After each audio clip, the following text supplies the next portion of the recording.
Friends, Vaishnavi యూట్యూబర్‌గా మనందరికీ తెలుసు. అయితే ఆ అమ్మాయి ఎంతో చిలిపిగా ఉండే అమ్మాయి.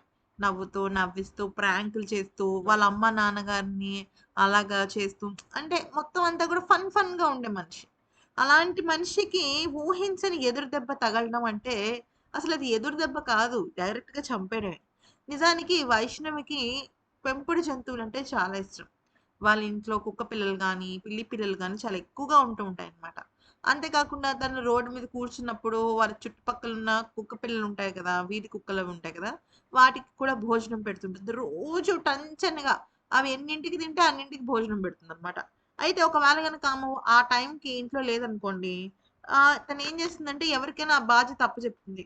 ఫర్ ఎగ్జాంపుల్ వాళ్ళ అమ్మగారు ఉన్నారనుకోండి, వాళ్ళ అమ్మకి ఈ ఫుడ్ ఇచ్చి నువ్వు పెట్టు, ఈ టైంకొస్తే కుక్కలు నువ్వు పెట్టాలి. లేకపోతే అవి అవి ఆకలితో ఉంటాయని చెప్పేసి చాలా అంటే చాలా ప్రేమగా చూసుకుంటది.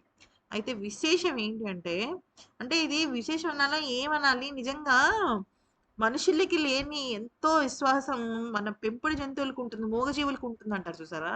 అయితే చనిపోయిన వైష్ణవి సమాధి దగ్గర తను పెంపుడు కుక్కలు ఉంటుంది చూసారా? తను రోజు భోజనం పెట్టే కుక్కలొచ్చి అలాగే అక్కడే ఉండిపోయాయి ఫ్రెండ్స్. అసలు నిజంగా ఎంత ఇదిగా అనిపించిందంటే అసలు నిజంగా గ్రేట్ అనిపించిందనమాట.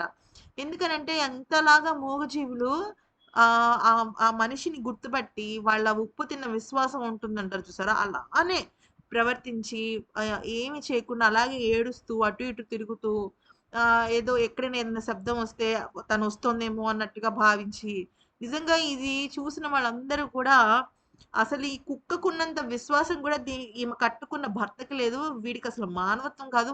అసలు మనిషే కాదు, వాడు మృగంతో సమానం అని తిడుతున్నారు. నిజం అంతే కదా!